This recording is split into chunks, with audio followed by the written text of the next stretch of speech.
he's good, man. He's looking. He wants it. You can see he's ready.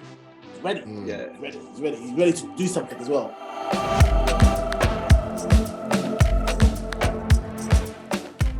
All right, guys. We all know the squads. We've seen a couple of friendlies. Let's jump straight into this. So I'm going to start with you. How do you feel about England going into this? Everyone's been talking about this being the next golden generation. I don't think it's that good. I don't think it's part of the golden generation team that you were part of.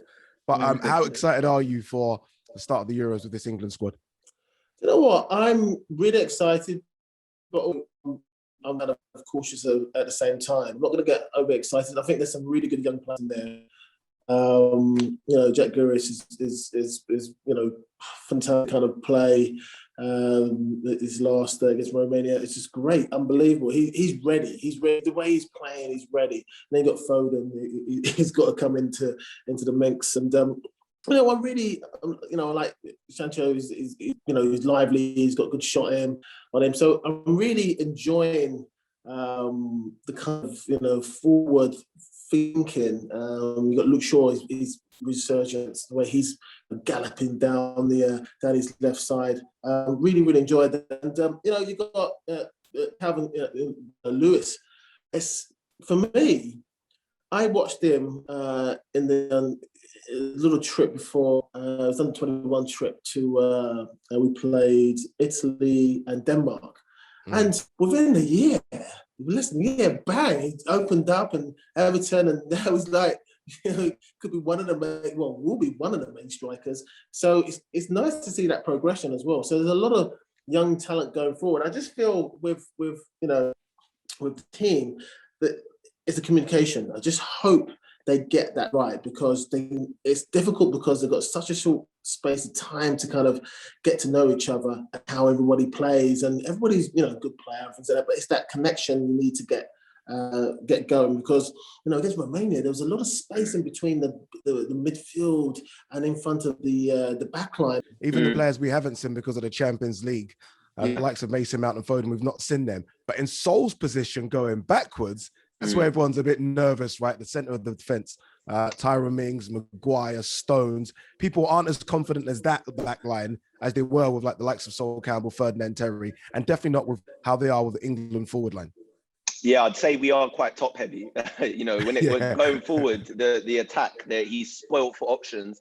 And the defence, especially with Maguire's injury, you're looking at it going, can they deal with the likes of the group stage where we're expected to get out of, but you're looking at it going the latter stages where you got to come up against maybe the Mbappes and the real quality strikers, the Lukakus. Can our defence deal with that? I think they can. They played good teams in the Premier League all season. For me, the concern really is actually the midfield more than anything. One or two injuries and it's weak. And you look at some of the other big nations, the kind of players they got in central midfield where the game is controlled and as they say, that's where it's won a lot.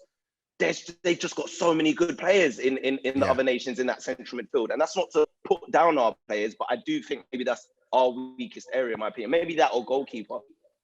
Yeah, that's what's scary, isn't it? So, I mean, especially if Henderson doesn't get fit. And look, let's be honest, Henderson's not fit. He's not going to be fit.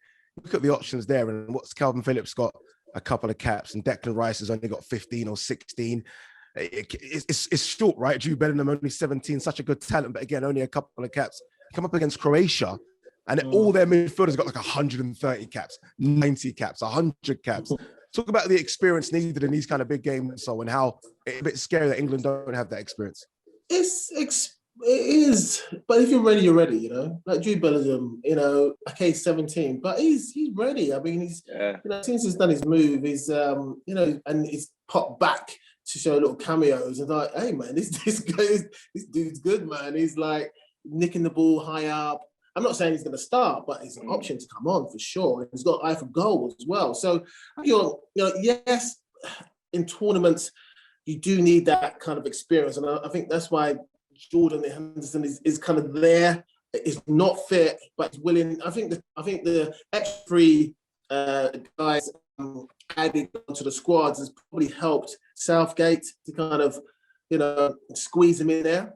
So it's good and bad to kind of have too many players sometimes. Sometimes you've got to be ruthless and have the cut-off point. But I think it's helped the likes of and also, Declan Rice could play there, but no one else is there. So that's why he's bringing probably in there to kind of help the group. I don't know. Yeah. I know you shouldn't really think like that, but sometimes you need that kind of, the old, I'm not saying the old heads, but the experience in the camp, and even to what if he comes on for the last 20 and kind of holds it. Yes, he might start a game and then come off the 70 or come on for the last 20. You never know. And I think, he's training hard in between the training session, in between like the training, week to week. Maybe he can catch up. You don't know. Mm-hmm. Mitch, should Maguire and Henderson be there? I mean, we saw Maguire in a protective boot a couple of weeks ago. Yeah. I mean, again, does that show our lack of depth in those certain positions where we've got to carry injured players that haven't played in the last 3-4 weeks for their clubs? Yeah. I mean, we were talking about this on kickoff on Friday night, me and Jamie. And, I saw you guys got into it. You got into it. We got into it big time. And, he was saying Henderson shouldn't be there. And then, we kind of got egg on our face now because he played yesterday. So obviously they were keeping it under wraps how far ahead in his progression he actually was. But yeah, I don't know. I think I sit on the side of take them, and I know a lot of people aren't. Yeah, I know a lot of people aren't going to be happy about that. And I know, there's players that deserve it that have been playing for their club and been fit all season. But I think the thing that excited me about this England team, other than the fact we've got loads of young, exciting players, was I was looking at the spine before if everyone's fit, the kind of leaders we have. I know obviously they aren't fully fit, but I still think, if they can get there for the latter stages, because we're expected to get to the latter stages regardless, they'll be needed, I think. We were talking about the lack of caps. We're talking about the lack of experience. And these are some experienced players. Even when, my time in the England camp in 2018, I saw how Henderson and Maguire within the camp in Russia operated with the rest of the squad. They're very respected. Everyone listens to them. And I think Southgate just needed that. And I know everyone ain't going to agree with it, but yeah, I can see why they went. So put your managerial hat on for us. Take your fan hat off for a second. Put your manager hat on. What should England do at the back? Should they go a flat back 4 or should they set up with a 3 and wing backs? I think if you got a really strong 4, you go 4. Obviously, it's not quite working like that. I think he's tried it. But he's also seen how many times players, opposition have got into those areas. Yeah. And that would be, he'd be nervous. He'd be nervous. And, that's the problem there. The trouble is, other analysts are watching all these warm-up games. They're watching how people are going in. Yes, you can't tell what everyone else is doing, exactly what's going to happen, who's going to play, but they can see the feeling of where the pluses, where the minuses, and people will be doing all this data and they'll be chopping it up and then say, look at this is a problem. And I feel there's the midfield and in front of the centre backs, that's a problem. That really it's a real problem. And clever players will exploit that. So I feel he might I might go with 5 just for that extra security and also to hold the ball a little bit more. When you're going forward, you can hold the ball more, a bit more possession. But on those kind of counter-attacks, you can have, if someone pushes in, you can have that defender pushing right into that clever little player who likes those little gaps in between and those pockets and push in and handle him instead of kind of dropping off and who's get you, my man, your man, my man. No, straight in, boom, and he's done. And then you still got that kind of assurance of another 2 centre-halves to kind of cover around. So, I know it's the question everyone's kind of been asking, but that first game against Croatia, who is your front 3? I was watching Rashford, and I think at the moment he's kind of rushing everything, isn't he? I think, but you've got to have him in there because he's, I think he can, scare the players and things like that, and be an unbelievable kind of threat.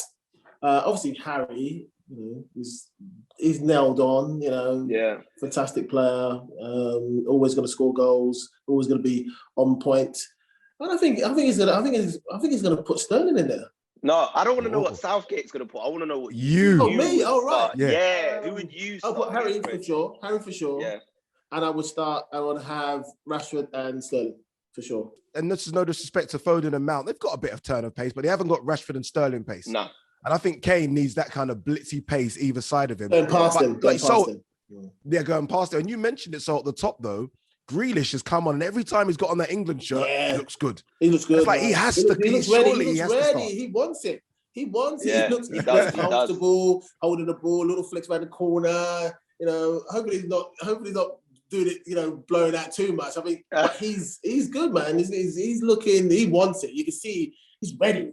He's ready. Yeah. He's ready. He's ready to do something as well. So is he as close to, and this is me putting a big name out there, so you can shoot me down if you want, but you obviously had Gascoigne in your camp when you were playing with England, and he was all the tricks and the movement.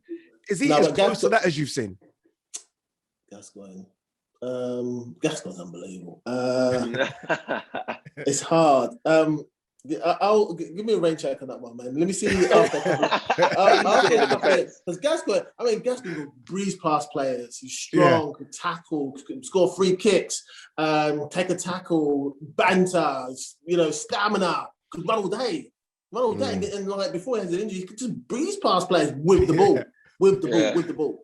He was like a winger. Then he was a defender. Then he could bend in a free kick, get a free kick in for someone to header. It was complete. I mean, I think even Ferguson said he was one of the guys that he missed. He should have come to Man United, but Tottenham did the deal already. All right, gents. He's on his way. I mean, Grealish is top. I like it. Yeah. I like him. He's a top player, and he's ready. He looks comfortable, controlling the ball, getting in the pockets, going. His brain's always ticking. It's great. Before we head out, I just got to ask you so quickly. What now? Next one. Who's your favourite? You've got 1,000 questions, man.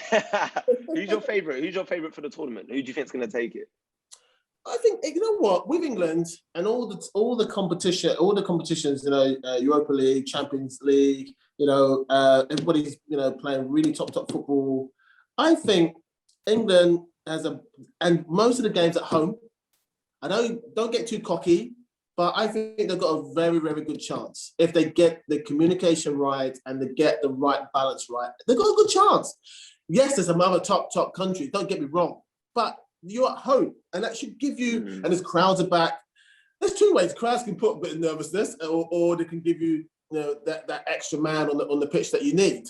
So I feel there's Rome and maybe Copenhagen, the games, and it's all at home. I mean, you've got a good chance. I mean, there's other countries out there that got good chances as well. Don't get me wrong, but just the home advantage that might just equalise it out for us. Don't forget, remember, hit that subscribe button and like and share the vids. Leave a comment as well. We'll try and get back to some of the best comments and spread the word. We are going to be doing these videos every single week during the European Championships.